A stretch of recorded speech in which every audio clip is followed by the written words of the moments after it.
Friends, मेरा नाम Ashutosh sir है और मैं UPSC student classes this is my channel. आज मैं बताऊंगा कि हड़प्पा सभ्यता के महत्वपूर्ण नगर जो सिंधु घाटी सभ्यता मतलब हड़प्पा सभ्यता को सिंधु घाटी सभ्यता भी कहा जाता है, तो सिंधु घाटी सभ्यता के महत्वपूर्ण नगरों के बारे में मैं विस्तार से बताऊंगा आपको। चलिए फिर लेट्स स्टार्ट।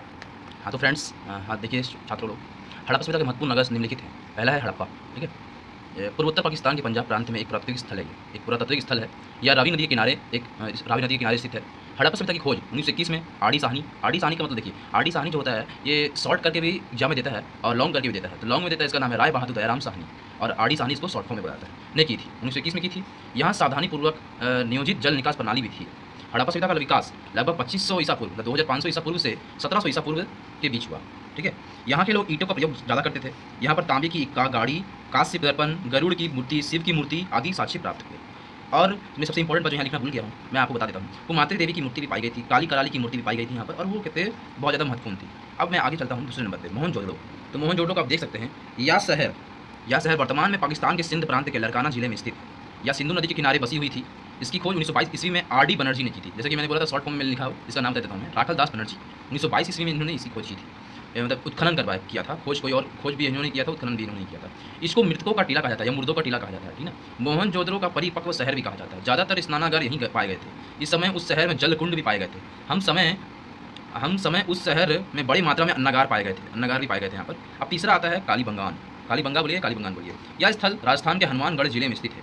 यह स्थल की खोज सर्वप्रथम 1952 में अमलानंद घोष ने की थी। इस स्थल की खोज 1952 में। कालीबंगान एक योजनाबद्ध नगर था जिसकी सड़कें सीधी और व्यवस्थित थी। हाँ तो आगे बढ़िए हम। कालीबंगा का अर्थ है काली चूड़ियाँ है। यहाँ पर हल का साक्ष्य भी प्राप्त हुआ था। 1961 से 1969 के बीच बीबी लाल और बीके थायर ने उत्खनन करवाया था। कालीबंगान से मिले अवशेषों से जूते हुए खेत, अग्निवेदी और अन्य चीज़ें प्राप्त हुई थी। कालीबंगान का पतन संभवतः भूकंप और जलवायु के परिवर्तन के कारण हुआ था, ठीक है। अब मैं चौथा नंबर पे आता हूँ, सबसे इंपॉर्टेंट लोथल को तो आप सब लोग जानते होंगे। लोथल गुजरात राज्य में स्थित था। लोथल हड़प्पा सभ्यता का सबसे बड़ा बंदरगाह था। लोथल भोगवा नदी के किनारे स्थित है। एक भोगवा नदी का नाम है जो नदी किनारे स्थित था। इसकी खोज 1954 में S.R. राव या रंगनाथ राव भी बोल सकते हैं आप लोग, ठीक ना, रंगनाथ राव ने की थी। यह शहर अपने डाकयार्ड के लिए बहुत ज़्यादा प्रसिद्ध था, डाकयार्ड, ठीक ना। यह एक बहुत बड़ा न्यायिक केंद्र भी था। यहाँ पर न्याय चलता था। यहाँ पर एक गोदी थी, एक निचला शहर और एक आक्रोपोलियस था। मन का निर्माण और धातु के काम यहाँ शिल्प कला के लिए जाना जाता था। लोथल को 2014 में यूनेस्को द्वारा विश्व धरोहर स्थल के रूप में घोषित किया गया। तो इसलिए इतना बड़ा उपाधि को मिला है कि यूनेस्को द्वारा 2014 में इसे घोषित कर दिया गया है धरोहर स्थल के रूप में। अब आता है पाँचवां, सबसे इंपॉर्टेंट में से एक है ये भी, धौलावीरा। इसकी खोज 1968 में जगपति जोशी द्वारा की गई थी इसकी खोज। तो धौलावीरा की खोज जो थी 1968 में जगपति जोशी ने की थी। धौलावीरा मौसमी मनहर नदी के किनारे स्थित है। मौसमी, यहाँ पर हमेशा बारिश होती रहती थी, इसलिए यहाँ मौसमी मनहर बोल दिया गया है इसको। यह सिंधु घाटी सभ्यता का पांचवां सबसे बड़ा नगर था। सोच लीजिए, पांचवां सबसे बड़ा नगर था। धौलावीरा को तीन भागों में बांटा गया था। गढ़, मध्य शहर और निचला शहर आदि, ये सब में बांटा गया था। यहाँ यह पश्चिमी गुजरात के कच्छ जिले के भचाऊ तालुका में खादिर बेट में एक पुरातात्विक स्थल है। खादिर बेट एक जगह का नाम, गांव का नाम है।